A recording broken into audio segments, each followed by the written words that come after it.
ইনকিলাব জিন্দাবাদ, মুজিবাদ মুর্দাবাদ, দিয়েছি তো রক্ত, আল্লাহ দেব রক্ত। আপনারা দেখতে পাচ্ছেন যে ইতিমধ্যেই কিন্তু ঢাকা ময়মনসিংহ মহাসড়কের দুই পাশে প্রায় 30 কিলোমিটার যানজটের সৃষ্টি হয়েছে। এখনো পর্যন্ত কিন্তু প্রায় 1 ঘন্টা ধরে ঢাকা ময়মনসিংহ মহাসড়ক অবরোধ করে রেখেছে তারা। আমরা জানবো আসলে তাদের কাছ থেকেই।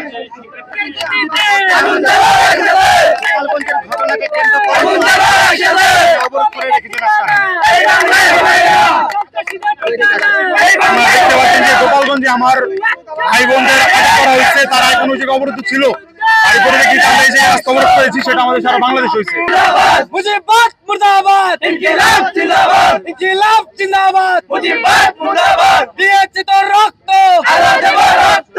রক্তের বন্যায় ভেসে যাবে অন্যায়, action to action, direct action. Awami লীগের বিরুদ্ধে ডাইরেক্ট অ্যাকশন, যুবলীগের বিরুদ্ধে ডাইরেক্ট অ্যাকশন। আপনারা জানেন যে আমাদের যে জুলাই পদযাত্রা ছিল, সেই পদযাত্রার একটা অংশ বিশেষ আজকে গোপালগঞ্জ জেলায় আমরা পদযাত্রা করি।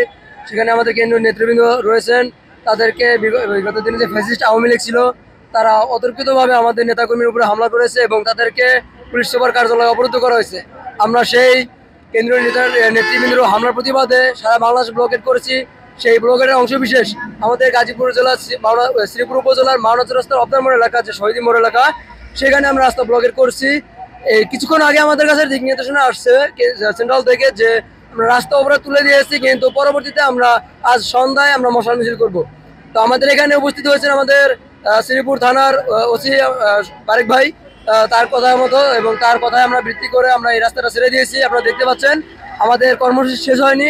আমরা আজকে এখনই আমরা রাস্তার পাশে অবস্থান করব, পাশাপাশি আমরা সন্ধ্যায় মশাল মিছিল করব এবং আমাদের দাবি না আদায় পর্যন্ত, যতক্ষণ পর্যন্ত না আমাদের নেতাকর্মীরা সেফলি ঢাকা মুভ করতেছে এবং গোপালগঞ্জের যে ফ্যাসিস্টের চিহ্ন আছে সেই চিহ্ন নিশ্চিহ্ন না করতেছে, ততক্ষণ পর্যন্ত আমরা রাজপথ ছাড়বো না।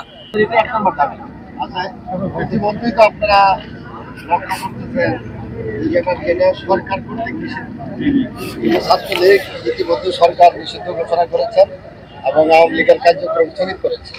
আমরা সেই কার্যক্রমকে মেনে যারা এই কার্যক্রমে বাধা বিঘ্নের সৃষ্টি করবে তাদেরকে অবশ্যই আমরা আইনের আওতায় নিয়ে আসবো। অবশ্যই সোশ্যাল মিডিয়া বা অন্যান্য মিডিয়ার মাধ্যমে যারা অপপ্রচার চালাচ্ছে, আমরা তাদেরকে বিভিন্ন সময় বিভিন্নভাবে তাদেরকে গ্রেপ্তার করতেছি এবং তাদেরকে যে অপরাধ করতেছে সেই অপরাধ অনুযায়ী তাদেরকে বিজ্ঞ আদালত আমরা সুবিধা করছি। এখন আপনাদের যে দাবি, সেই দাবি আমরা এটা আমাদের কার্যক্রম অব্যাহত।